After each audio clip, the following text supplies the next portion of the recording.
Hi, everyone. It's me again, Dr. Bent. We are going to go into the second part of senior review for pharmacology. This is where we're going to dive into different classes of medication, some that you're pretty comfortable, familiar with, like cardiac meds, and others that might be a little bit of a stretch. But we'll go through them, talk about the classes, where they work, and things like that. I think I spend more time on cardiology and cardiac medication, and then again more time on cannabinoids because cannabinoids is an area that was newly added to the NBCRNA's outline. And I think as programs, we've just started putting that information into our curriculum. So I'm going to talk a little bit more about cannabinoids at the end. Again, we'll go through our basic cardiac anatomy and physiology. I always think that sometimes it's easier to understand where the medication works when we are looking at, what is the normal and what does normal anatomy and physiology look from a standpoint when we're looking at different systems. When we just talk a little bit about brief anatomy of the heart, the cardiac cells are called cardiomyocytes or myocytes. They are striated, they're involuntary. No one has to tell the heart to beat 60 times per minute. It just does that on its own. The myofibrils are composed of sarcomeres. And then when you look at the T-tubules, they're embedded in the muscle membrane. And those T-tubules then are embedded in what's called the sarcolemma of the heart. Myosin and actin, they act together. The myosin is the motor protein, so this is involved in converting chemical energy, if you will, into a mechanical force. And that makes the cardiac muscle contract or makes the heart contract. When the muscles relax, the myosin and actin are not engaged with each other. This is something you probably remember from general biology when you talked about cardiac and things like that, just those actin and myosin, how they interact with one another.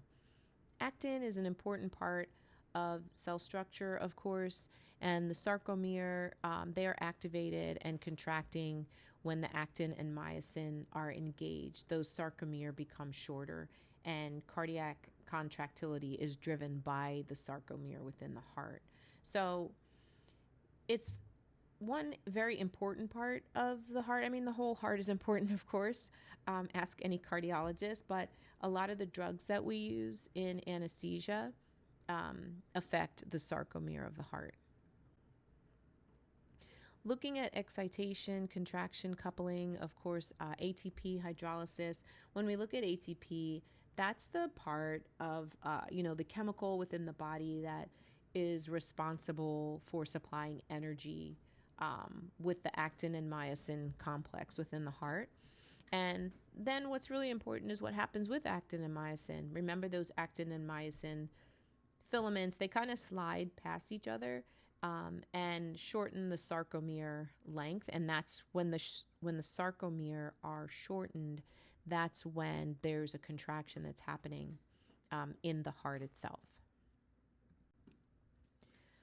Looking at our alpha receptors, when we look at the alpha 1 receptors specifically, which are responsible for vasoconstriction, where are they located? And that's a common question. I mean, sometimes, I don't know if you all remember even back to your anesthesia school interviews and things like that, you might have been asked a question like this. So this is continuation of things that you have learned and things that you have knowledge about. But your alpha 1 receptors are located in your arterioles, they're located in your skin and in your skeletal muscle. Also located within the myocardium, of course, the brain, in your pulmonary arterioles, and somewhat in your abdominal viscera and that visceral aspect of the abdomen. Your alpha 2 receptors are located in the central nervous system, most specifically in the corpus ceruleus and in the midbrain, also located in the hypothalamus, and it's located in your peripheral nervous system and within the spinal cord, or they are, I should say. Your beta receptors, beta 1 receptors are responsible for inotropy, chronotropy, and dromotropy, and those are located in your myocardium. When we look at beta 2 receptors, those are responsible for vasodilation. They're located in your systemic arterioles, your pulmonary arterioles, and your veins.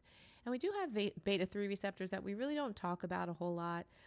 Those are responsible for smooth muscle function and metabolic processes that go on within the body. I thought this was a really good chart just to have available for you to look at quickly if you needed to, just to get an idea of how each of the adrenergic receptors compare to each other. I'm not going to speak in detail on this chart, but I think what's really important is the bottom part where it tells you certain catecholamines, whether they're endogenous or exogenous catecholamines, norepinephrine and epinephrine, how they act on our different alpha 1, alpha 2, beta 1, beta 2 receptors. So if you look at the bottom, for example, alpha 1 receptors, norepi has a greater effect on our alpha 1 receptors than epi. On our alpha 2 receptors, epi has a greater response than norepi. And moving on to our beta 1 receptor, epi has an equal response to norepi, and beta 2 receptors, epinephrine has a much greater response than norepinephrine does on the beta 2 receptors. We talked in a bit about our sympathetic nervous system when we're talking about the heart, because you need to know what happens within the sympathetic nervous system when the different receptors are stimulated. So I felt like I think this is in Morgan and McHale as well. At least some version of this is in Morgan and McHale. But I thought it was a great depiction of what happens when each of our alpha 1, alpha 2, beta 1, beta 2 receptors are stimulated, and how that's going to act on our organs and within the sympathetic nervous system. When we're looking at norepinephrine synthesis and release, it's really important to understand how we get from creating norepinephrine to the release of norepinephrine. And I can almost guarantee that in your autonomic nervous system lecture, there was some semblance of this. I remember when I had my autonomic nervous system lecture that it was kind of a blur at the time because something that I wasn't very comfortable or familiar with. So when we look at the synthesis of norepinephrine, it begins with the amino acid tyrosine, which is converted to DOPA. And make sure you don't confuse its conversion to DOPA with dopamine, right? So it's converted to DOPA by the enzyme tyrosine hydroxylase. Dopamine then is broken down to form, or DOPA, is then broken down to form dopamine. And finally, dopamine is converted to norepi by the enzyme dopamine beta hydroxylase. After that, after norepi is synthesized, it's transported into the synaptic vesicles, of course. And these vesicles are just the storage unit for, if you will, for norepinephrine until norepinephrine needs to be released. And so this makes sense when you have a medication like ephedrine, for example. This is where norepinephrine is being released from for that indirect action of ephedrine. Once an action potential, why is it released or how does it become released? One, we know medication does that. But the second part is that when an action potential goes to the nerve terminal, it triggers an influx of calcium ions. So calcium ions are really important in the release of norepinephrine. Once the calcium then is released, this causes the vesicles that contain norepinephrine to sort of fuse with the cell membrane and release their contents into the synaptic cleft. So then we have a response from that norepinephrine, that endogenous norepinephrine. When we look at the metabolism of norepinephrine and epinephrine, the things that should come to mind for you are your catecholamine O methyltransferase and your monoamine oxidase, and how those are intertwined with the metabolism of norepi and epinephrine. When we're looking at the cardiac action potential, one of the things that's really important here is to be able to differentiate the waveforms of an SA node action potential versus the myocardium's action potential. You need to know what the movement of the ions are that create that action potential at each phase of that specific action potential. So looking at the SA node, when it gets to an aspect of depolarization, that's where there's a release of calcium and an increase of potassium. And as that potassium level then slowly decreases, you have a repolarization of your SA node. And then the cycle just continues, right? Because the heart just continues to beat as normal. As far as our contractile myocardium, there's an influx of potassium. Once that influx of potassium occurs and you have an efflux of sodium into the cytoplasm, you have that depolarization of the myocardium. In the plateau phase, that's a really important phase when we're looking at calcium going into the cytoplasm. So, and then, of course, potassium is increased again, and that's where we have repolarization. Now, what is really important to understand here, and it's something that you'll probably have to go back over and review as far as cardiac, is when you know what ions are being influxed and effluxed from the heart or into the heart during, the different phases of the cardiac, the contractility of the myocardium, then you can pinpoint where some of the medication will work, such as our calcium channel blockers. So in looking at this, you can synthesize in your own mind where our calcium channel blockers would work, which would be the plateau phase of the contractile myocardium's waveform. Let's start with a medication like lidocaine. So what lidocaine does is it reduces the phase 4 slope. Great for treating PVCs, ventricular tachyarrhythmias, VFib. Lidocaine is great for VTAC, again, VFib. It is loaded with 1 milligram per kilogram, and maintenance infusion for lidocaine, if necessary, to maintain that stabilization and treatment of VFib or VTAC would be 1 to 4 milligrams per kilogram as a infusion dose. Calcium channel blockers are classified as class 4 antiarrhythmics. We'll talk about some of the different calcium channel blockers that are out there. They are divided into 2 categories. One, the category on the left-hand side are your dihydropyridines, and your category on the right-hand side are your non-dihydropyridines. Typically, the calcium channel blocker that ends in pines, P-I-N-E-S, those are the ones that are your dihydropyridines, and the ones that are not will end in mil and zem, like diltiazem and things like that.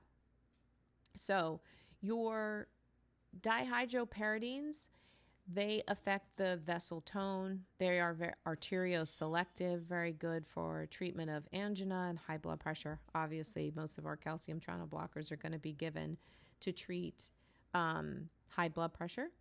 And your non-dihydropyridines, like diltiazem, for example, they affect heart rate and contractility in a decent way.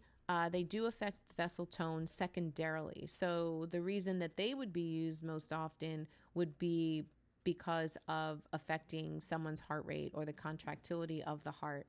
Of course, they are used to treat high blood pressure, angina, and different heart rhythm disorders. So in essence, your dihydropyridines focus primarily on relaxing blood vessels, while the non-dihydropyridines have a more pronounced effect on blood vessels and the heart itself to affect the heart rate and contractility.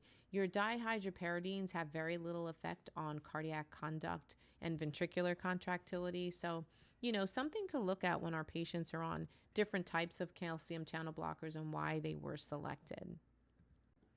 So when we're looking at a SA node action potential, what we look at is the target action of our calcium channel blockers, and that potential happens during depolarization and repolarization. And what our calcium channel blockers tend to do is inhibit the L-type calcium channels. So if we're looking at when the SA node is depolarized, there's that rapid influx of calcium. And that's the part that you're kind of slowing down. And once you slow that down, you can slow down the heart rate and subsequently the contractility of the heart as well. Nicardipine is one of the calcium channel blockers that we, have used multiple times, I'm sure, especially if you worked in the intensive care unit, specifically cardiac ICUs, but in surgical ICUs, regular ICUs, MICUs, you might have used nicardipine to some degree. It's a dihydropyridine, of course. It ends in PINE. It's used to stabilize angina, and it's used for stable angina as well. People will put patients on nicardipine for hypertensive crises, and the nice thing about it, it does have a cardiac workload reduction that is attached to one of the reasons why we will put a patient on nicardipine as well. Nimodipine, so those of you who worked in a neurointensive care unit, for example, are probably very comfortable with nimodipine. It's used a lot in neuroanesthesia too. It is a dihydropyridine. It preferentially relaxes the cerebral vessels, which makes it a great calcium channel blocker for neuroanesthesia and post, neuro cases. It blocks, again, those voltage-gated L-type channels. So there's not a whole lot more to say about nimodipine. I worked in a neuro ICU for a year, and every patient that came out of the OR was on nimodipine. Verapamil, again, a non-dihydropyridine calcium channel blocker. Treatment for high blood pressure, angina, any kind of rapid arrhythmias, and SVT. It's really good for that as well. Diltiazem, another non-dihydropyridine, great for hypertension, which kind of is the thing for all of the calcium channel blockers that are in use. Great for angina, AFib, and aflutter. So, we don't use it a lot as far as intraoperatively, but this is definitely a medication that many patients may come to you on. Adenosine is a class 5 antiarrhythmic. It's a naturally occurring nucleotide within the body. What adenosine does is it binds to G protein coupled receptors. There are adenosine receptors in the body, 4 different types. Adenosine receptors 1, 2A, 2B, and A3. What adenosine does is it transiently blocks AV node conduction. We've all seen it. It's used for SVT. It has a very short half-life, which is great because other than that, it would be super scary to give if its half-life was any longer than it is. It can cause a pause or a asystolic looking rhythm for a second, and that's the part that kind of scares everybody as well.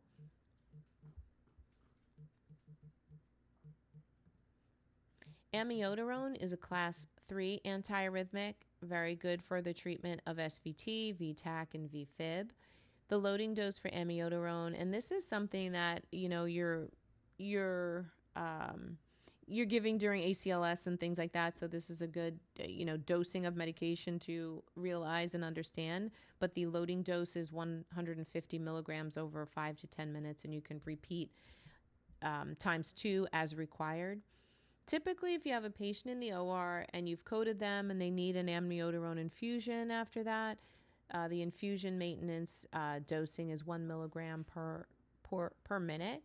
And side effects of amiodarone are low SVR and heart block within the patient. So nothing that we give is without pause or without, consideration. So these are questions that might be asked of you as well.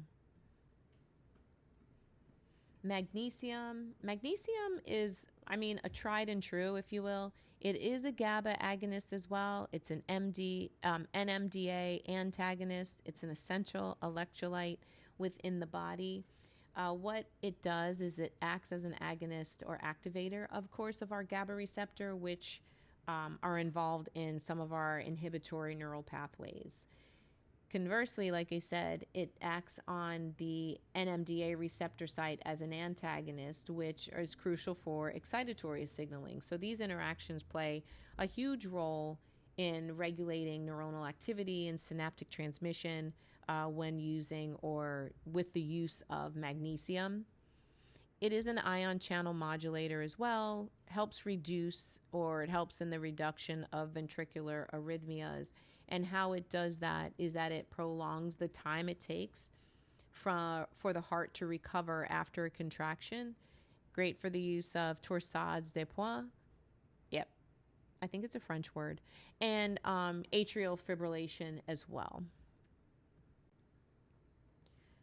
Clonidine is one of those drugs that we like to talk about when we talk about cardiac medication, because it is an alpha 2 agonist. So when we talk about the alpha 2 receptors, great thing to talk about as well. You can use clonidine as a neuraxial medication, adjunctive medication, as long as it's preservative free. What clonidine does is it blocks the sympathetic activity by binding and activating the alpha 2 adrenergic receptor within the brain. When that receptor in the brain is activated, it decreases the sympathetic outflow within the brain. So what does it do to the heart? It decreases the heart rate and contractility. And when we look at our vasculature, it decreases our vascular tone, blood pressure, systemic vascular resistance. It's used in the treatment of drug addiction, chronic pain treatment, as well as decreasing the anesthetic requirement for surgical patients. So sometimes, our providers will use clonidine as an adjunctive medication when we're looking at ERAS protocols or opioid-free anesthesia. They may, implement the use of clonidine for that. It does promote analgesia, anxiolysis, sedation, sympatholysis as well. So it has a lot of properties that are useful in anesthesia. The thing about it, too, is that if a patient comes in on a clonidine patch, for example, you're going to want to know that, because we don't want to give the patient too much of any medication. It's really important to examine the patient, ask the right questions. There were incidences where patients received, fentanyl intraoperatively, for example, but their gown wasn't completely taken off and the patient had like 2 fentanyl patches on already. So now they're getting a transdermal dosing of fentanyl plus the IV fentanyl. So you can imagine how much fentanyl overall this patient might be receiving. When we look at our inotropic agents, we want to make sure that we're looking at them categorically. So our inotropes are put into 2 categories: inodilators or inoconstrictors. So they're either going to dilate the vessels or they are going to constrict the vessels, and we'll talk about each category of those. Isoproterenol. Isoproterenol is a beta 1 and beta 2 agonist, so isoprel. Its main indication is as an intravenous chronotrope. In essence, the pacemaker, it challenges, or acts on, not challenges, but acts on the pacemaker of the heart, which we know is the SA node. Additional effects of isoproterenol is that it is a positive inotrope. It's a bronchodilator. It's a pulmonary vasodilator, so it's good if we need some pulmonary vasodilation. Classic indications is in a heart transplant. It provides right ventricular support. It's used for sinus tachycardias and those people who have a low pulmonary vascular resistance as well. So isoprel, it's, the pacemaker of the heart, in essence. The consideration for use of isoprel is in bradycardias that are unresponsive to atropine. So if you have a patient that you're giving doses of atropine for and it's not working, then isoprel might be your drug of choice. Dobutamine is a tried and true. I think anyone who has worked in any kind of intensive care unit, at some point you've used dobutamine for a patient. So we know that it acts on both our beta 1 and beta 2. Typically, the infusion dose for adults is somewhere between 2 and 20 mics per kilo per minute, and it have an equivalency to isoproterenol with a more positive inotropy than any of our other inoconstrictors. So, I mean, that's good. Good for dobutamine. When we're looking at dopamine, typically if we are looking at low dose dopamine, it acts predominantly on the dopamine 1 receptor site. And this is kind of giving more of your renal dosing, if you will. It's been a while since providers have actually looked at giving dopamine as a renal, dosing to increase urine output, because it simply doesn't work as well as we may have thought in the past. Does it work to some degree? Of course. But your low dose is going to act on your dopamine 1 receptor site. When we are looking at beta 1 and beta 2 site activation from dopamine, you're looking at your 3 to 10 mic per kilogram per minute dosing, and it acts on your alpha receptors above 10 mics per kilogram per minute. So dopamine has its place. It's lovely. I think it's easily titratable as well. So that's one of the other infusions that you're going to be looking at. So epinephrine is a tried and true. It is our emergency medication of choice most times. It acts on alpha, beta 1, and beta 2 receptor sites depending on the dose. Typically starting inotropic doses for your adult patients, 4 to 8 microgram boluses. I mean, I'd be cautious. You already understand this part, but always give your smaller doses and then escalate dosing because you can't take back what you've already given. 2 to 4 micrograms per minute for an infusion. Additional effects of epinephrine are bronchodilation, so it's great to use for patients in bronchospasm or someone that's bronchoconstricted, or it does cause hyperglycemia as well. How it causes hyperglycemia is that it causes glyconeogenesis, so the body produces more glucose, and so you're going to have more circulating sugars, and subsequently a person can end up hyperglycemic when using epinephrine. So it's definitely something you want to check intraoperatively if you have your patient on an epinephrine infusion.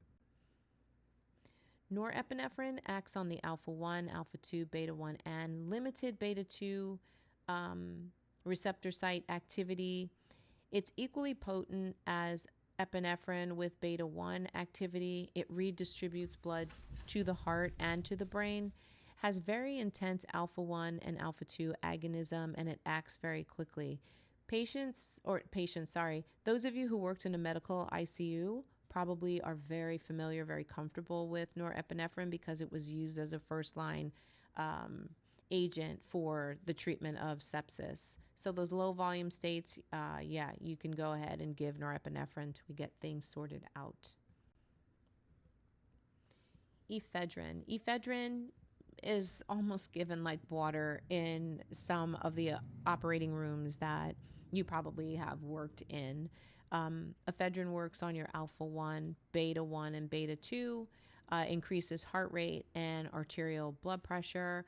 Remember that it is a direct acting agent, and it's also an indirect acting agent, because how ephedrine works is that it releases. Remember, we talked about how norepinephrine is synthesized and stored, so it releases that norepinephrine from those vesicle storage sites in order to have an action, hopefully to increase the blood pressure, and it's going to increase the heart rate as well.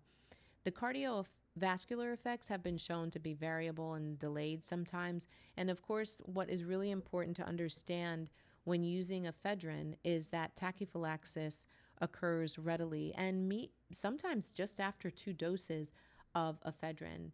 Remember that with tachyphylaxis, it occurs so that ephedrine can't be used as a continuous infusion. So you'll give boluses of ephedrine and then you're depleting those norepinephrine stores, and using it as an infusion would be futile. So So our phosphodiesterase inhibitors, milrinone is probably what comes to mind. The nice thing about our phosphodiesterase inhibitors is that they're not dependent on receptor site activity. They work directly inside the cell. They inhibit PDE and thus cyclic AMP breakdown. Milrinone is preferred. Why is milrinone preferred? Because amrinone actually causes low platelets, so people want to stay away from amrinone. Typical dosing, bolus doses of 25 to 50 micrograms, infusion doses of 0.25 to 0.75 micrograms per kilogram per minute, and of course it's reduced in renal patients. Some additional effects that you'll get from your milrinone are low SVR, low PVR. It does not cause tachyphylaxis, pretty easily titratable. One of the questions that I like to ask sometimes is how many phosphodiesterase enzymes are within the body. I think we think of at least 6 of them, but there are 11 phosphodiesterase enzymes that are located within the body. That's just I don't know, I guess some sort of trivial type question. Other aspects of like I said, it doesn't depend on, the phosphodiesterase inhibitors don't depend on receptor site activity, but they act directly on the cardiac myocytes, increasing cyclic AMP, increasing myocardial contractility. It is a positive inotrope and a positive chronotrope, and it increases the availability of calcium within a patient's body. Phenylephrine, great. It's an alpha-1 selective pure vasoconstrictor, and it acts right on the vascular beds. Now, when it acts on the vascular beds, remember it has that arterial vasoconstriction, and so that results in an increase in arterial blood pressure. However, when it acts on the arterial side and increases the arterial blood pressure, what happens is that the baroreceptors within the body are triggered, right? And then they have, because your baroreceptors are vagally mediated, what happens when all of this occurs at the same time is that there's a decrease in heart rate and cardiac output. So you all know this, you've seen this, you've seen how phenylephrine will, raise your blood pressure, but I can tell you that probably the first thing you see before you cycle a blood pressure, if you don't have an A-line in, is you hear the bradycardia or the lower heart rate within your patient. And then that's really what triggers me anyway, to cycle a blood pressure to kind of see where I am if I don't have an A-line in with patients who I'm giving a phenylephrine bolus. So in your venous capacitance vessels, such vasoconstriction, again, may increase your vascular return. Its effect on cardiac output may be impaired when giving neosynephrine or phenylephrine. So the effect on the cardiac output is impaired really because of an increase in that venous resistance, and so it may limit venous return to the heart. Something to think about when you're giving phenylephrine. ACE inhibitors. When we look at ACE inhibitors, they are a treatment of hypertension with very little side effect. They're a class of medication that's used to treat angina, CHF, diabetic neuropathies, post-myocardial infarction. It is sometimes a first line of therapy for CHF, for hypertension. It's the preferred treatment for diabetics, and it's thought to delay progression of renal disease as well. What's the mechanism of action of our ACE inhibitors? Basically what they do is block the conversion of angiotensin 1 to angiotensin 2, and it prevents that direct vasoconstriction by angiotensin 2 that happens within the body.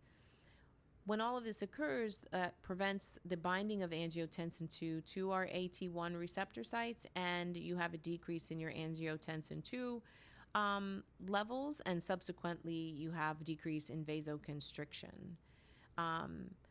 One of the other aspects that you want to keep in mind is that ACE inhibitors decrease plasma aldosterone, and one of the good things about it, I guess, is it acts both on the arterial and the venous side to arterially and and have venous dilation as well.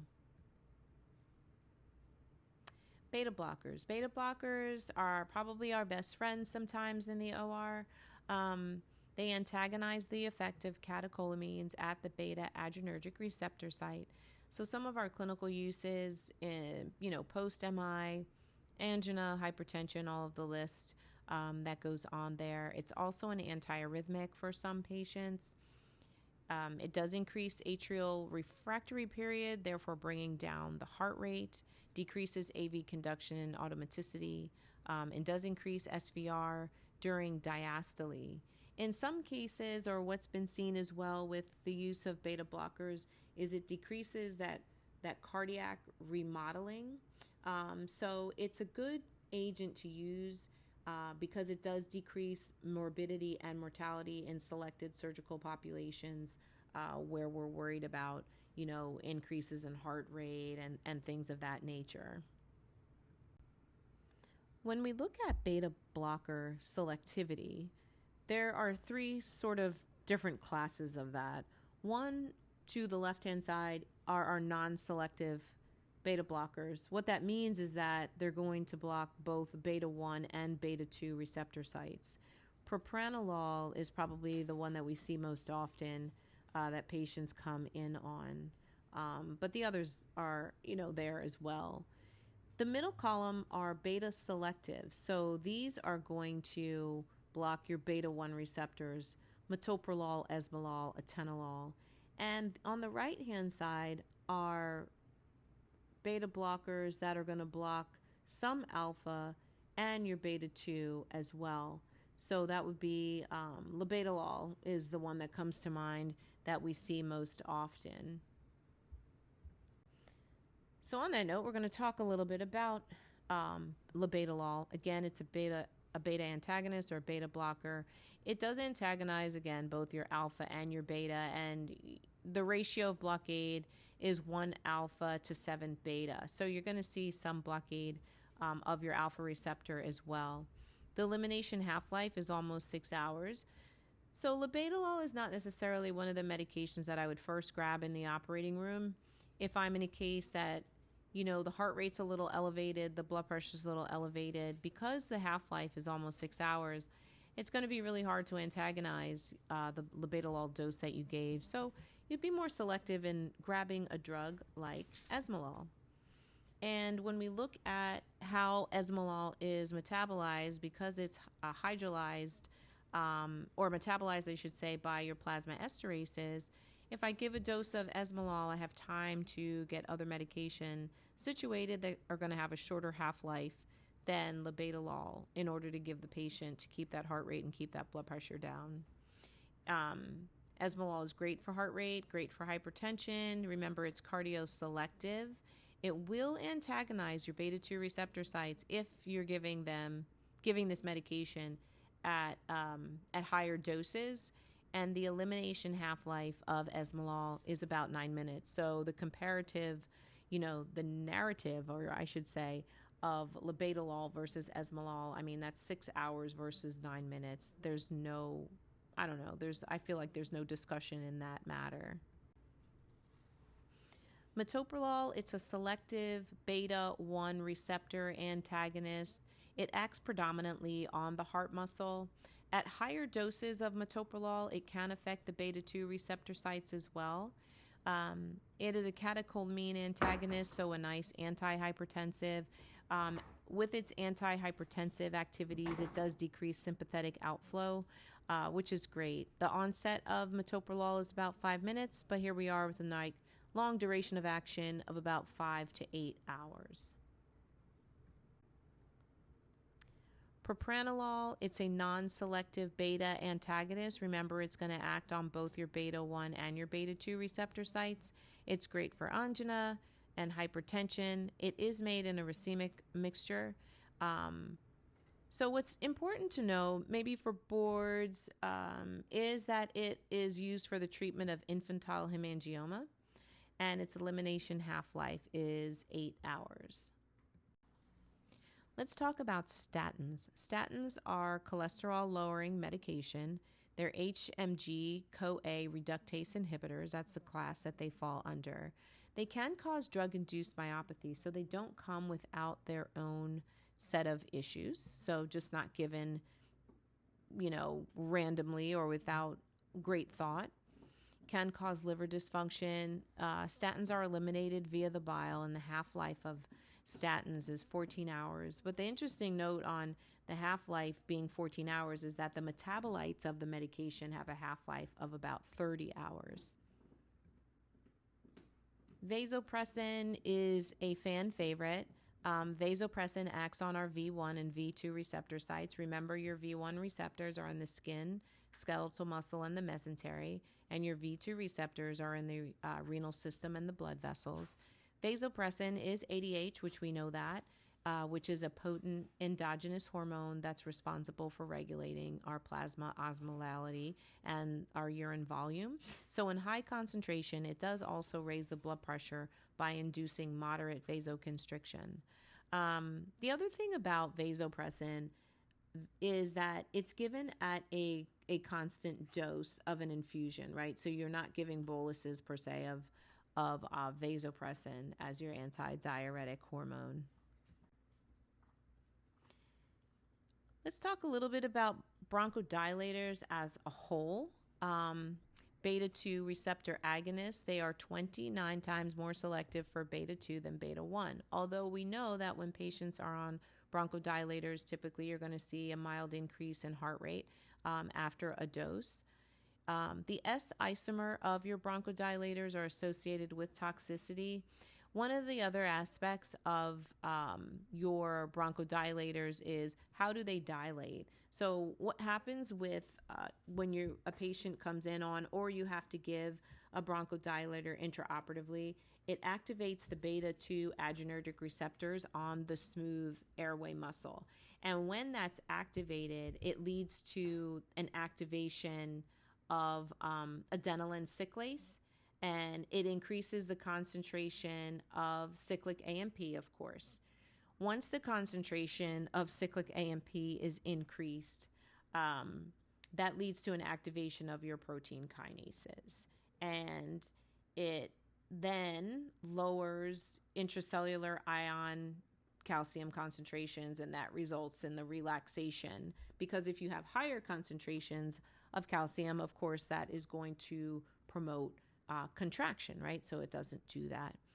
The nice thing about your bronchodilators, it has a relatively short half-life, so about 3 to 5 hours. It can cause hypokalemia at high doses. So, I mean, unless a patient is just coming in, puffing bronchodilators every hour, I'm not too concerned about the hypokalemia, but it is a side effect, and that's a side effect that I would be remiss not to mention. We're going to talk a little bit about psychopharmacology.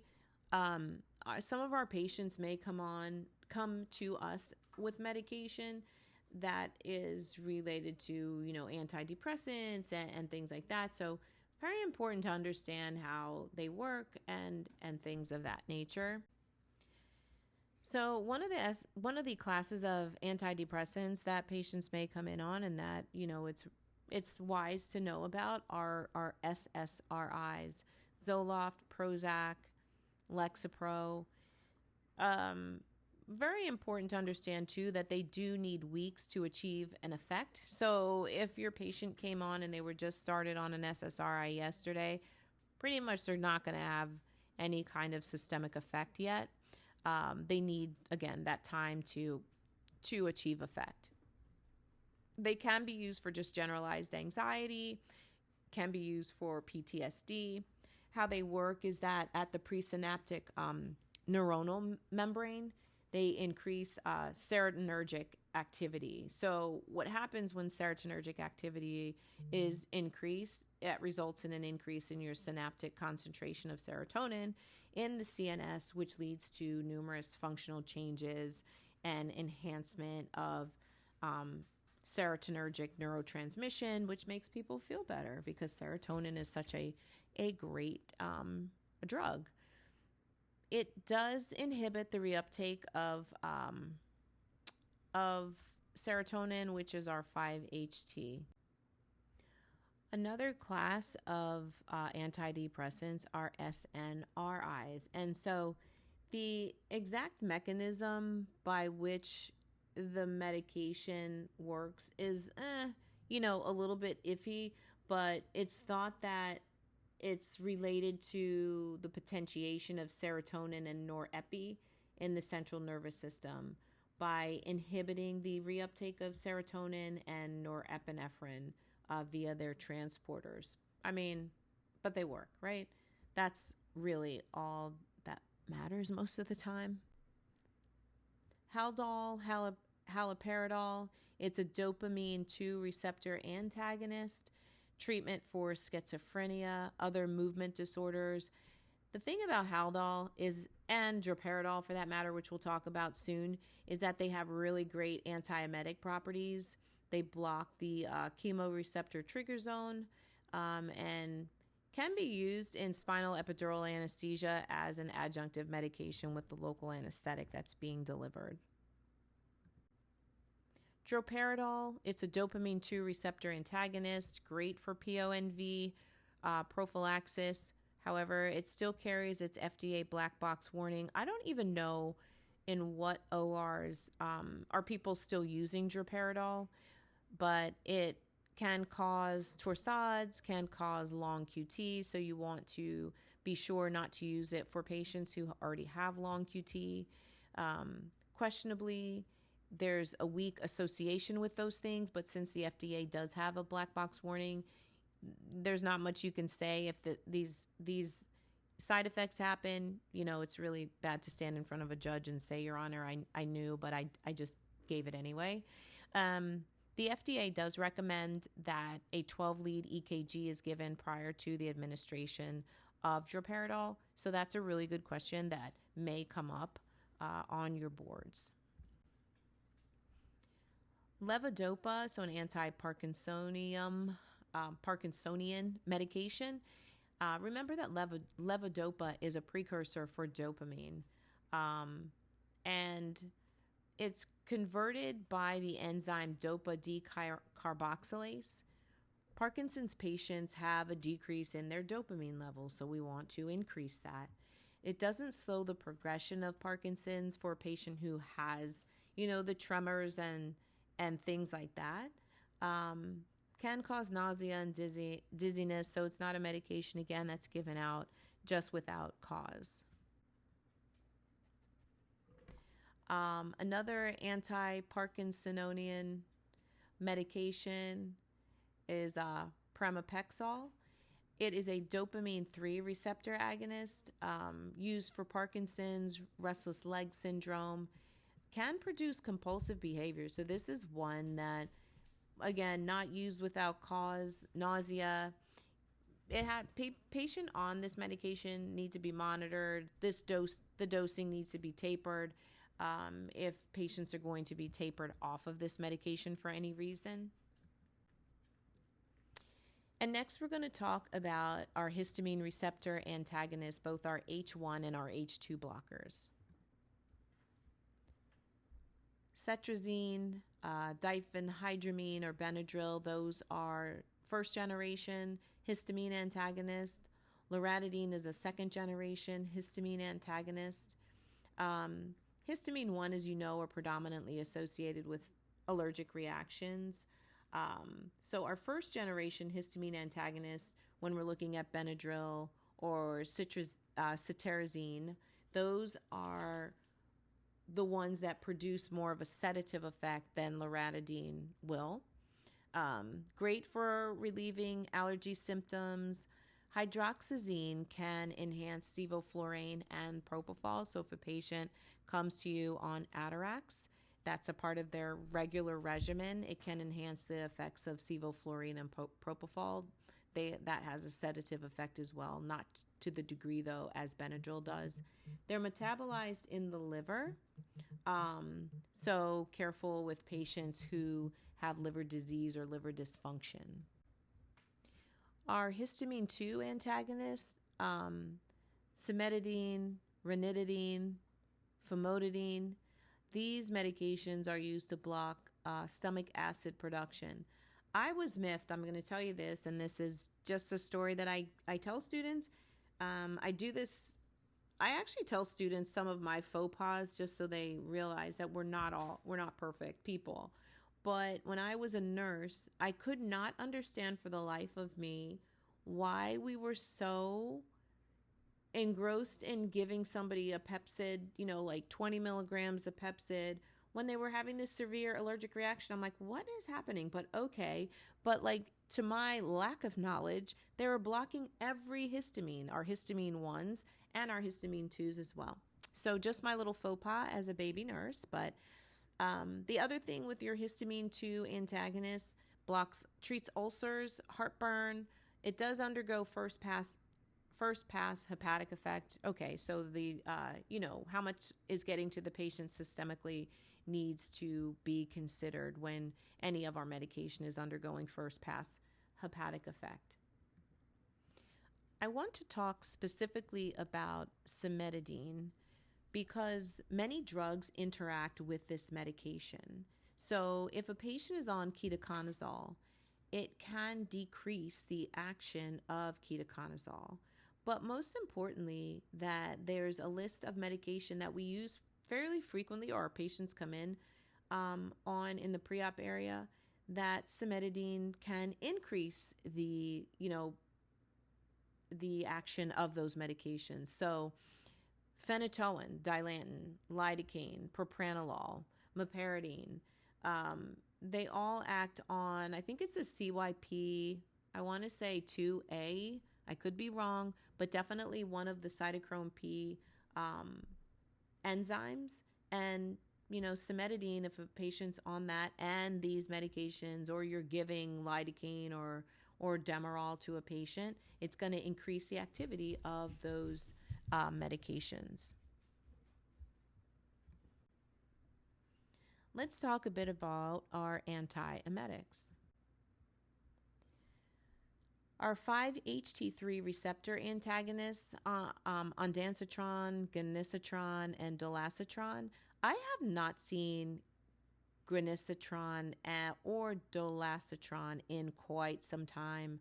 It's been at least 7-8 years maybe. Ondansetron just is the gold standard, if you will. But what these medications do is it blocks serotonin action on the 5-HT3 receptor site, which are located in the brain and at nerve terminals. Excellent for postoperative nausea and vomiting. There are some patients in which you want to avoid 5-HT3 receptor antagonists, and those are patients who have a history of migraines, who have a history of headaches overall, or who have prolonged QT syndrome. Our prokinetic agent that I want to kind of chat about, we'll talk about two of them, metoclopramide. It increases the lower esophageal sphincter tone and stimulates the upper esophageal tract. So it's the only FDA medication that's approved for diabetic gastroparesis. It is a selective cholinergic stimulant. It relaxes the pylorus and the duodenum, and it does cross the blood-brain barrier and the placenta. So you do want to avoid this medication in patients who have Parkinson's disease. Another prokinetic that I want to talk a little bit about is cisapride. Cisapride is a non-selective 5-HT4 receptor agonist. It does decrease reflux. We see kids come in on cisapride sometimes. It increases the lower esophageal sphincter tone and increases small intestine motility. What happens with cisapride is that it increases motility by enhancing acetylcholine release from the nerve endings in the mesentery. Sorry. And the other thing that cisapride is great for is that it reverses opioid-induced gastric stasis. So if you have a patient that's having issues because they're on too much morphine or a dilaudid infusion or PCA or whatever, cisapride is a great prokinetic for that use. Antacids, as you already know, They neutralize hydrogen ions, decrease secretion of hydrogen chloride, and increase the pH that's in the stomach. Great for the relief of gastritis, has a good balance and can inhibit digestion. And if the pH is greater than 5, it inactivates pepsin, and pepsin is an important protein for digestion. So it's that balance too, because if you give too much and you increase the pH of the gastric contents too much, then the patient's not going to really have natural digestion that's going on and that's occurring. Let's talk about insulin and some other hypoglycemic agents. So insulin given exogenously for type 1 diabetics and some type 2 diabetics, it's extracted from beef and pork. NPH is common, so NPH is neutral protamine hagedorn. I don't know, that just seems like something someone might ask along the way, or maybe you'll ask when you're a CRNA and you have a patient coming in and you're precepting a student, who knows. But what insulin does is it mimics the nocturnal release of, from the beta cells of the pancreas of our natural insulin. And so it's trying to mimic that natural occurring release that happens at nighttime. Some of the things that are really important to understand are insulin onset and peak times when we're looking at whether it's a rapid acting, short acting, intermediate acting, or long acting. This is a chart that is, it's going to be really useful. Most of the patients that you will have are going to be on probably NPH, I would say, so an intermediate acting insulin, and just knowing for yourself what the onset is and the peak, depending on when the patient took insulin or if they were told by endocrine, don't take insulin or take insulin and so on. It's really important to know that. So again, here's a nice little chart. Download it or not, just use it to your advantage, especially when you're taking care of patients with diabetes. Let's talk a little bit about metformin. Metformin is an oral biguanide. It rarely causes hypoglycemia. So patients that are on metformin, it's for maintenance. I mean, it's not going to drop their blood sugar too far. It can be used also with sulfonylureas. It improves lipid profile as well, so it's helpful in that it can produce some mild to moderate weight loss. It is eliminated by the kidneys and enhances the synthesis of our natural GLP-1 that's in our bodies. Let's talk about our sulfonylureas. An example of this is glyburide.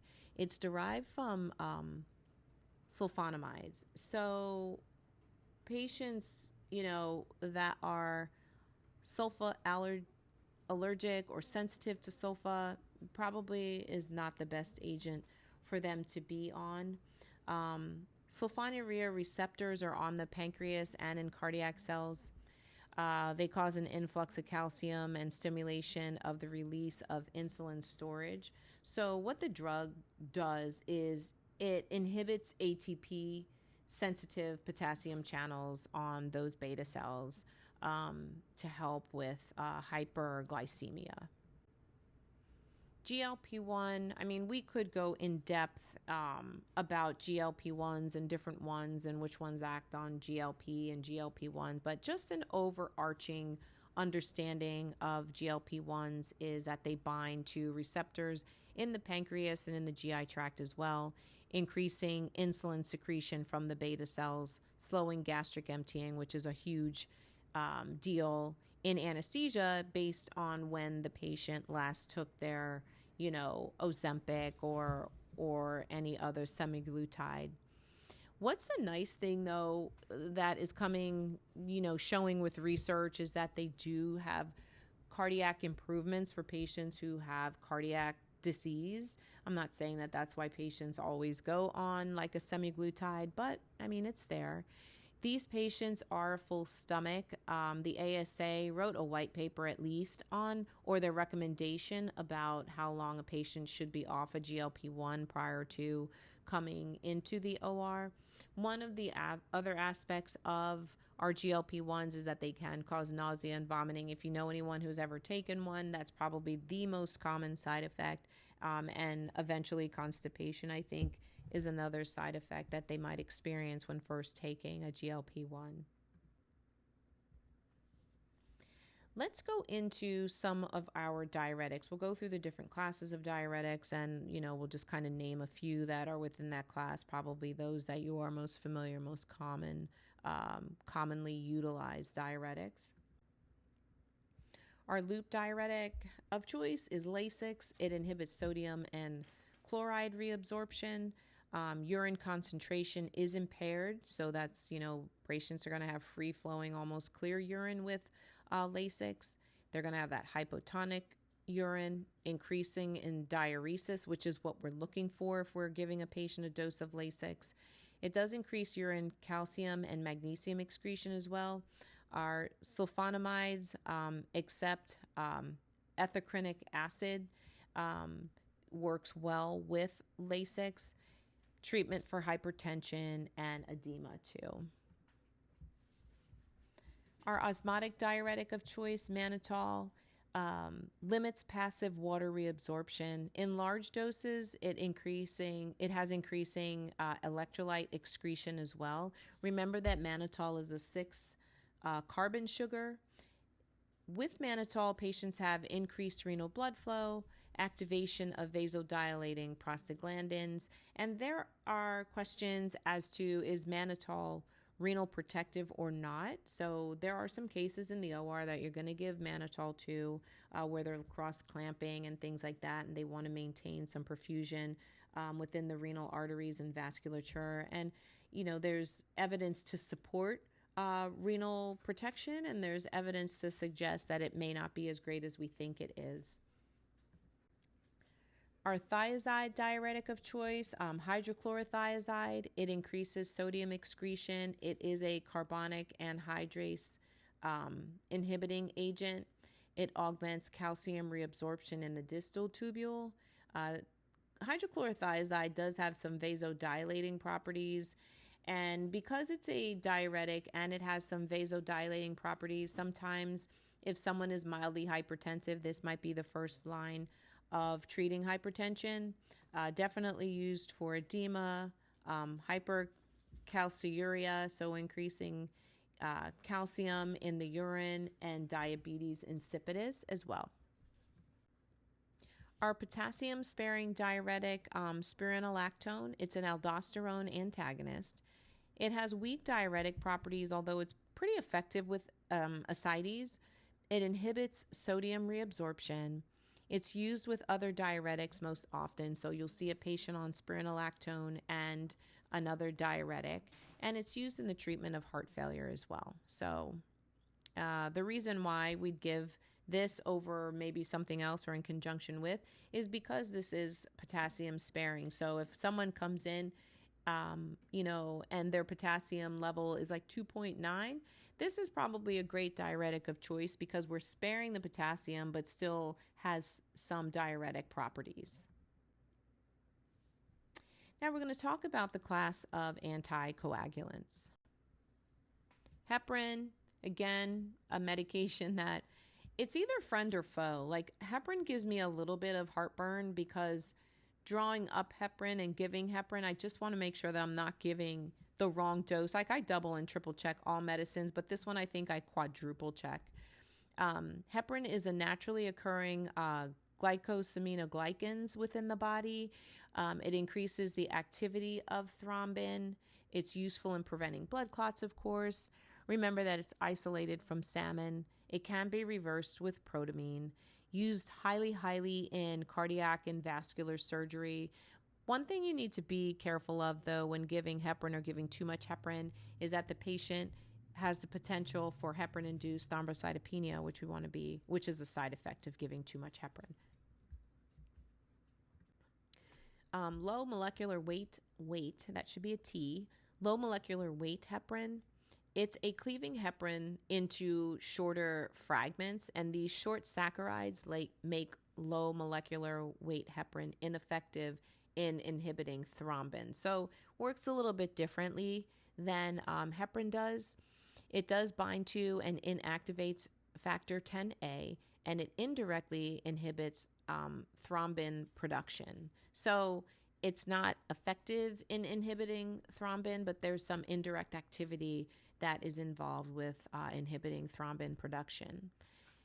Low molecular weight heparin is eliminated by the kidneys, and it's less reliable as far as reversing it with protamine. So heparin, great reliability. Low molecular weight heparin, not a great reliability profile when we are reversing with protamine. Which leads us to our heparin reversal, which is protamine. It neutralizes unfractionated heparin. There is partial reversal of low molecular weight heparin. So just like I said just a couple seconds ago, patients who have fish allergies, you want to be very careful with giving them protamine.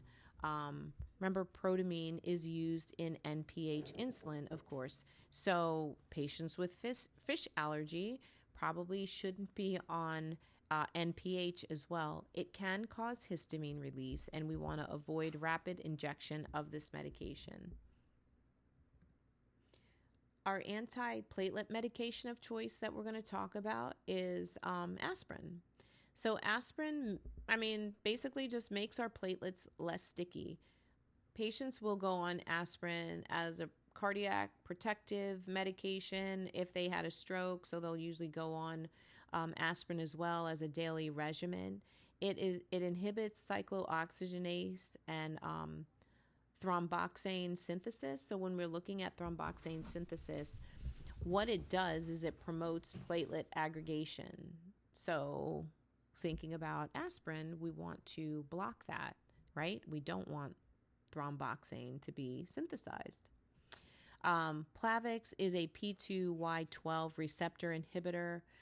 Both of these can cause stomach ulceration, nausea. I feel like any medication can cause some degree of nausea and vomiting for a patient who's sensitive to that medication. I saw this online and thought it was a great, comparison between our anticoagulants and antiplatelets. So this is a good slide just to review when you have a moment. Our oral anticoagulant, Coumadin, is the medication of choice, warfarin. It's a vitamin K antagonist. Patients need to be monitored with their INR when they're taking Coumadin. They also want to avoid any kind of vitamin K-rich foods. It does reduce the risk of stroke and heart attack, and it causes an increase in risk of bleeding, of course. So patients that are susceptible to falls and things of that nature, you want to be very careful with those patients. But again, we always look at risk versus benefit. Our thrombolytic of choice today is streptokinase. News flash, it was probably about 7 years ago that I knew that streptokinase was proteins derived from the streptococcal bacteria. Anyway, it forms a complex with plasminogen, and when streptokinase forms this complex with plasminogen, it leads to the activation of plasmin. And remember that plasmin is an enzyme that breaks down the fibrin mesh, if you will, in a blood clot. So unlike some of our other thrombolytics, streptokinase doesn't have inherent enzymatic activity. Rather, it promotes the cleavage of your plasminogen into plasmin. Streptokinase is used for emergencies, used for MIs, PEs, DVTs. Patients have catheters in that they need in and they're blocked. They'll use that to try to clear the lines and so on. So our thrombin inhibitors, dabigatran, it directly binds to and inhibits thrombin. So by doing that, it prevents it from converting fibrinogen, not fibrin, but it prevents it from converting fibrinogen to fibrin, which is a key step in clot formation if we're thinking about the clotting cascade. Dabigatran is used for AFib. It treats DVTs and pulmonary embolism as well. Our procoagulants, just as to name a few of them, vitamin K, fibrinogen, desmopressin, or DDAVP. What they do is they accelerate blood clotting, and they're needed for hemostasis. So each of these contain multiple proteins, and procoagulant only means that we are for coagulation, right? So that's what these agents are used for. We're going to talk about some of our antimicrobials, but you can imagine that there are so many antibiotics that are out there that there's no way that we can go through each of them in a review, but we'll talk about some selected antivirals and antibacterials as well. When we're looking at the classification of antibiotics, they're usually classified by their mechanism of action. Those that inhibit cell wall synthesis, which are our beta-lactam drugs, so penicillin, cephalosporins, and then there's others like vancomycin, bacitracin, and things like that. The next couple of slides are antibiotic interactions, and then what you need to review, or just kind of at least have an idea, is the antibiotics that we're giving, what kind of action or interaction may the patient have with certain medication or disease processes, or if they're on other medications. The nice thing is that I know that throughout the course of your training in anesthesia school, you did anesthesia management plans or anesthesia care plans, and this is where you develop that knowledge base of my patient's on this and we're going to give this, and how is that going to interact with the next drug and things of that nature. Like, your aminoglycosides, for example, if you give aminoglycoside antibiotics, so gentamicin with Lasix, that's going to cause ototoxicity and so on. So the next couple of slides kind of takes you through that. What else are you worried about? Some of the side effects. These are just a few examples. Ciprofloxacin can cause prolonged QT syndrome. Penicillins, of course, we talked about, and no, we may not have talked about them, but penicillins can cause an allergic reaction more than most antibiotics. I think that it's been debunked, that 10% cross-reactivity with penicillins and Ansef, for example. That cross-reactivity is so much lower that the risk or the benefit outweighs the risk of giving the medication. At this point in any of our EPIC charts, as long as the patient didn't have an allergic reaction or anaphylactic reaction to a penicillin, then it's safe to give Ansef, for example. And antibiotics in pregnancy, the main ones that you want to be aware of course, listed here: ciprofloxacin, aminoglycosides, and so on and so forth. Let's talk a little bit about herbal remedies. You probably understand by now, being in anesthesia for the years that you have been, that patients aren't always forthcoming with any kind of herbal remedies that they may have been on. And the reason that they're not forthcoming is because most patients think that herbal remedies are nothing but vitamins, and how can they affect the anesthetic that I'm going to give. So that's what you want to keep in mind, that patients don't inform you that they actually indeed can interfere with your anesthetic. Some of them alter clotting. Sometimes there's alterations in metabolism. They can be contaminated because they're not regulated and so on. But they're not the only things that aren't FDA regulated that our patients do take on occasion. So the next couple of slides are herbal remedies that you do want to monitor for when you're delivering an anesthetic. Echinacea.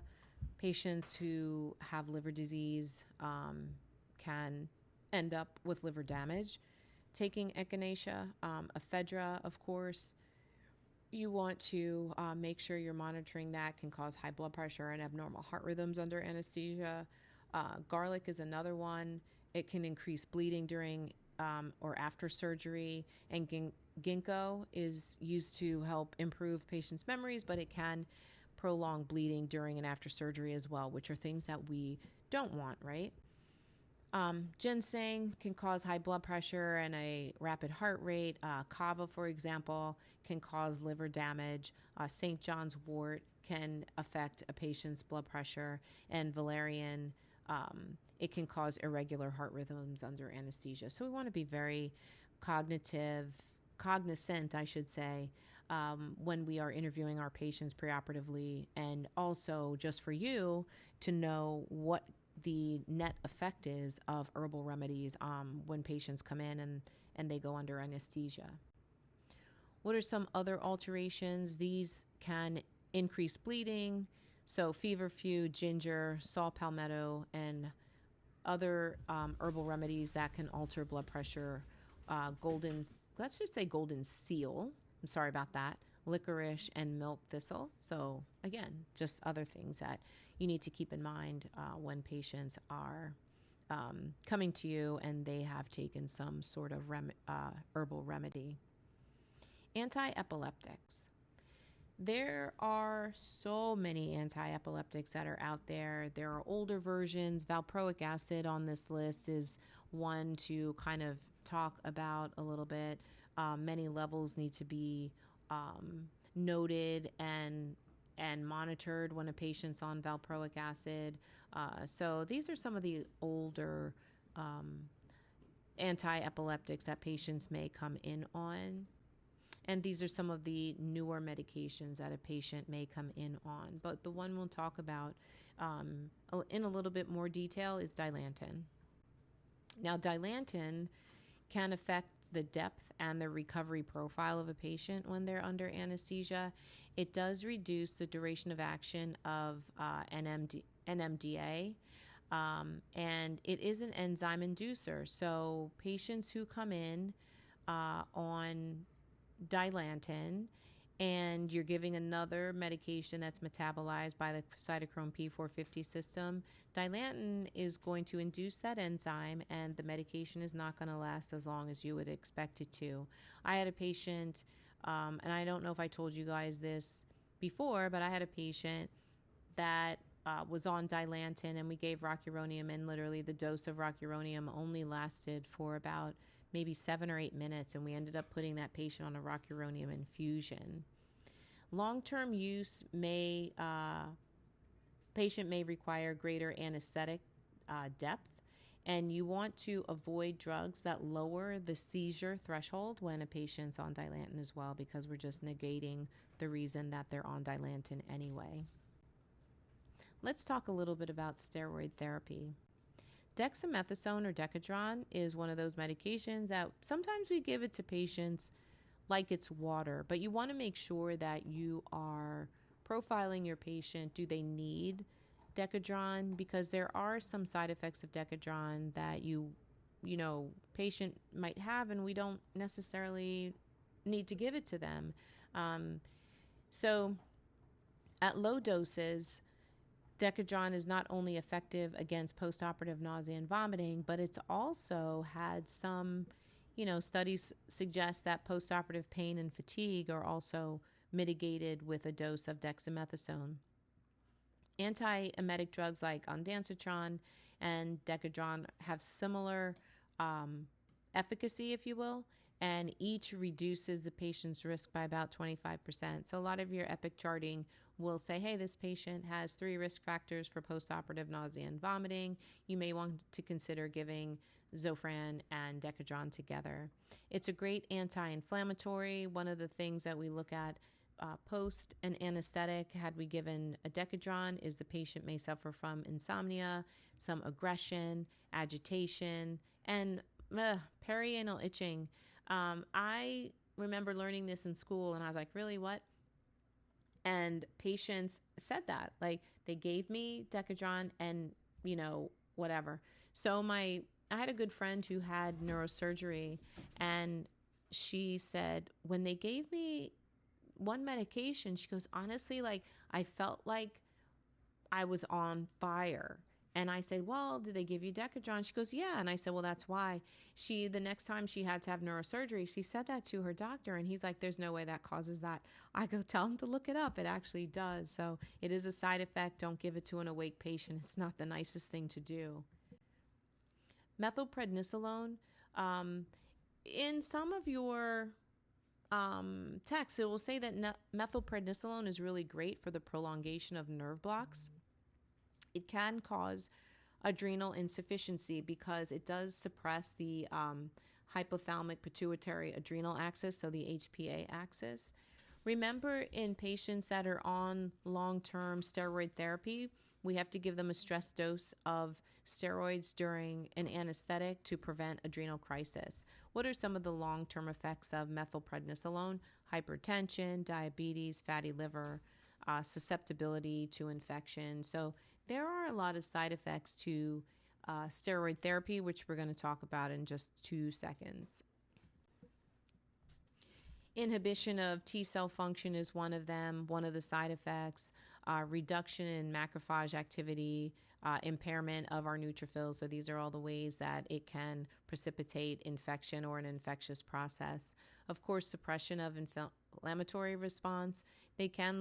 All this leads to fungal infections, viral infections, pneumonias. So we don't give steroids without consideration as well. And that's one thing as a provider that you'll start looking, very with a discerning eye on, does this patient need this, or is it just something that we're commonly giving at the end of a case for postoperative nausea and vomiting. Tocolytics and uterotonics. Now we're heading into a little bit of OB anesthesia. Tocolytics, the purpose of them is to stop or delay uterine contractions, prevention of preterm delivery. Other reasons why we give a tocolytic to a mom, especially those in preterm labor, is that we want to allow the baby to have time to have fetal lung maturation. So it's not a curative medication. Patients can be on tocolytics, but it's not going to cure what's going to inevitably happen. Maybe we are just buying time. It could be weeks. It could be days. Some examples of tocolytics: terbutaline, mag sulfate, beta agonists as well. What are some of the side effects? Because there certainly are some. Bronchodilation, vasodilation, tachycardia, hyperglycemia, for example. Pulmonary edema has been reported in 5% of patients receiving a beta sympathetic agent. Some of the risk factors, if patients have gotten blood transfusions, prolonged exposure, of course, to the medication will increase the risk factors of these medications. Anemias, twin gestation, hypertension. What's the etiology of all of this? Very poorly understood, but the hypothesis is that non-cardiogenic, but caused by increased capillary pressure and increased hydrostatic pressure because of fluid overload, right? Pregnant women already are, a little bit puffy, so they have a little bit more fluid on board than the average person, and this is a theory behind why pulmonary edema happens in patients who are getting a beta sympathetic agent. One of the most common tocolytics is magnesium sulfate. So how does MAG work? It works by competing with calcium for entry into the sarcoplasmic reticulum, and this results in the uncoupling of the actin-myosin unit, causing muscle relaxation. So remember, in the very beginning, we talked about how actin and myosin interact with each other, and once there's an uncoupling of those two, the muscle fibers then relax. It is the first treatment for preeclampsia, and some of the side effects are transient hypotension, skin flushing, hypocalcemia, some chest pain and tightness, of course nausea, blurred vision, drowsiness, and an ileus. Some of the fetal effects, if the baby's born right at, a few hours or a couple days after the mom has been on a mag sulfate infusion, drowsiness, some hypotonia, respiratory depression, hypotension for the baby too. It does increase sensitivity to both our depolarizers and our non-depolarizers, and you want to use it in caution with hemorrhaging because it can cause that transient hypotension. You also want to use it with caution when you're using volatile anesthetics if you need to use them for a parturient. A uterotonic that is in use is oxytocin. So oxytocin is secreted by the posterior pituitary or the neurohypophysis. It's structurally similar to vasopressin. It's a cyclic non-peptide. It acts through our G protein couple receptor sites. Oxytocin, when delivered to a parturient, may cause hypertension from water retention and hyponatremia, potentially some arrhythmias as well. IV administration causes systemic vasodilation, can cause hypotension, reflexive tachycardia, and also coronary vasoconstriction and subsequently chest pain in some moms who are getting oxytocin. Another uterotonic is Methergin. Methergin is used as a control of uterine bleeding. It acts on the smooth muscle. It stimulates adrenergic, dopaminergic, and serotonergic receptor sites. Its dose is low. That's fine. It's 0.02 milligrams slow IV push. You want to avoid in hypertension, and this is bolded, or at least in capitals, and in pregnancy. So Methergin is only given after the baby is born, and they can't control uterine bleeding. So you don't want to give this to somebody who is still pregnant. Some of the common side effects of Methergin, hypertension, of course, and headache. Let's go on to talk about some of the IV dyes or the intravenous dyes that we use intraoperatively. When we are looking at methylene blue is used for treatment of methemoglobinemia. It can cause serotonin syndrome. It's used for vasoplegia, lymph node mapping, of course, urological markers for urological procedures. It has some analgesic properties. One of the things that you want to keep in mind with methylene blue is that it can interfere with pulse ox readings. And the reason that it interferes with pulse ox readings is because it absorbs light at a wave of 668 nanometers, which is very close to the peak absorption of our deoxygenated hemoglobin. So when we're looking at our pulse ox reading, that is the red light on our pulse ox, as opposed to the infrared light, which reads at 940 nanometers. So this absorption can lead to a false reading or low saturation by your pulse ox, because it's interpreting the methylene blue as deoxygenated hemoglobin, which we know that not to be true. Indigo carmine is used for cystoscopy, can cause alpha adrenergic stimulation, can cause bradycardia, methemoglobinemia. It has been used for vasopressor activity as well.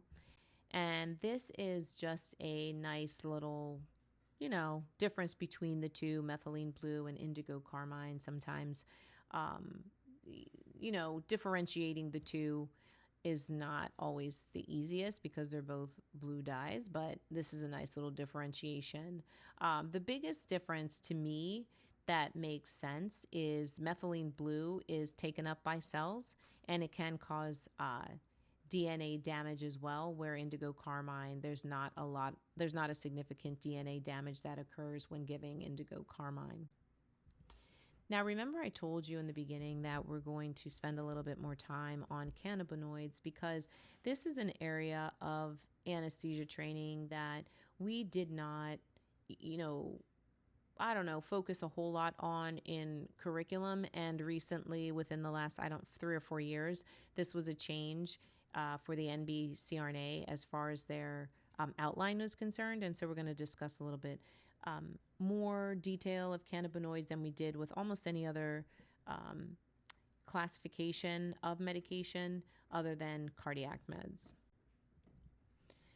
So marijuana refers to a cannabis plant, and it is dried leaves and flowers. There are greater than 400 chemicals are present in marijuana, 80 of which are unique to cannabis. It is a unique chemical, which is a cannabinoid. THC is the most pharmacological active cannabinoid that's out there. Endocannabinoids, they're located in the body. They are naturally occurring. Sometimes you get it from your omega-3s. Your CB1 and CB2 are endogenous receptor sites located in the central nervous system and in the immune system as well. This is just a nice depiction of where our CB1 receptors are in the central nervous system and peripheral nervous system. They have a part in nociception, memory, emotion, anxiolysis, and cognition as well. And we also have CB2 receptors, which are hematopoietic and peripheral lymphoid cells. They respond at the CB2 receptor or the response, I should say, at the CB2 receptor are not well known and not well understood. So when we're looking at phytocannabinoids, there are over 100 cannabinoid compounds. THC is the most potent, not important, but it's the most potent. The flowering bud of the plant is where THC comes from. It's less potent in the seeds, the stem, and the leaves of the plant. And cannabinoidal, or CBD, does not contain any psychoactive effects of cannabinoids. When we look at THC, this is the compound that causes psychoactive effects. The effects only last for a few hours, but it can be detected in the body for up to 20 hours. And it's also stored in fat and organs for about 3 to 4 weeks, and hair follicles up to 90 days. Urine testing for THC is unreliable at this point. Some physiologic effects that cannabinoids can exhibit in our patients: euphoria, relaxation, sedation, altered spatial and or temporal perception. And some of the acute effects that it can exhibit in our patients is tachycardia. There's a 5-fold increase of myocardial infarction in the first hour after smoking marijuana. So if our patient came to the OR and they just smoked marijuana, there's that 5-fold increase. That kind of makes me a little bit nervous. What happens with this is that tachycardia and peripheral vasodilation leads to orthostatic hypotension, and the O2 demand and cardiac workload is increased, and that risk decreases after that first hour. What are some of the acute effects? Cannabis burn happens at higher temperatures and may be irritating to the airway. Paranoia, increases in anxiety and psychosis. Rapid uptake of extremely high doses of THC leads to acute psychosis. So things that we need to pay attention to if our patient tells us that they do smoke marijuana or they just did smoke marijuana prior to coming into the operating room.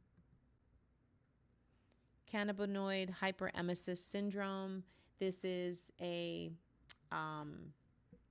incidence where patients have severe nausea, vomiting, abdominal pain, dehydration, electrolyte abnormalities. The cause of this syndrome is unclear. And I would imagine that if somebody has cannabinoid hyperemesis syndrome, they may look for other mechanisms by which to manage like anxiety, PTSD, and things like that, because this just sounds like it's not pleasant.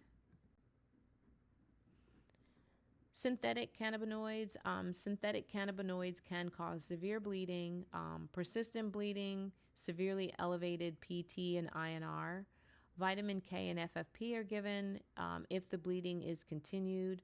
Potential synthetic cannabinoid warfarin interactions. Patient had no known exposure to anticoagulants. So these things can be a little bit scary. For the most part, they're benign, but if it gets into a category where patients have these potential side effects of cannabinoids and things like that, then it can be a little bit scary for an anesthesia provider, and even more scary for an anesthesia provider if you don't know. So how I manage things like that is that I do tell the patient that, listen, it's not because I want to get inside of your world. It's more so that I want to make sure that I'm keeping you safe when you're under anesthesia. What are some other acute effects? Dry mouth, dizziness, abdominal pain, increases in appetite, some memory dysfunction, headaches, and things like that. So what are our intraoperative considerations when we're taking care of patients who either take cannabinoids or some kind of synthetic cannabinoid? There's not a whole lot of data that is out there yet to guide our practice. It's in it's deduced that cannabis users will require higher induction doses of propofol. During the maintenance phase, it's unknown what the requirement is. Perhaps it's the same as any other patient, or maybe it's not. But they may need higher doses of a volatile anesthetic. And you can see here that it says they may need higher doses, but we're just not really sure if that's accurate, right? Some considerations in the immediate post-op phase in the PACU when we have a patient who's, who uses cannabis. Some of the things that they've reported is higher pain levels, worsening of sleep, need more rescue analgesic, because you're just not sure where that balance is in giving an opioid or an opiate. Analgesic requirement, they may have higher dose requirement. Multimodal pain management is effective because you are, blocking every receptor site for those patients so that their pain is minimized as much as we possibly can. You do want to observe these patients for withdrawal symptoms. Administration of synthetic THC analogs is shown to mitigate withdrawal symptoms. None are FDA approved for cannabis withdrawal, which is kind of where you're kind of boxed in between a rock and a hard place because you don't want to give those. And of course, those higher pain scores post-operatively, mitigation of that as much as we possibly can as providers of anesthesia, with patients that may be on cannabinoids or synthetic cannabinoids as well. So one of the things that I want to leave you all with, and I thank you so much for your time in, allowing me to go over senior review with everyone, but this was from William Shakespeare, and me and Bill, we're not tight or anything like that, but he has a couple good ones out there. But be not afraid of greatness. Some are born great, some achieve greatness, and some have greatness thrust upon them. And that's each one of you, right? No matter where you are on this continuum, you're destined for some kind of greatness in anesthesia, and we're just here for it and here to support that as well.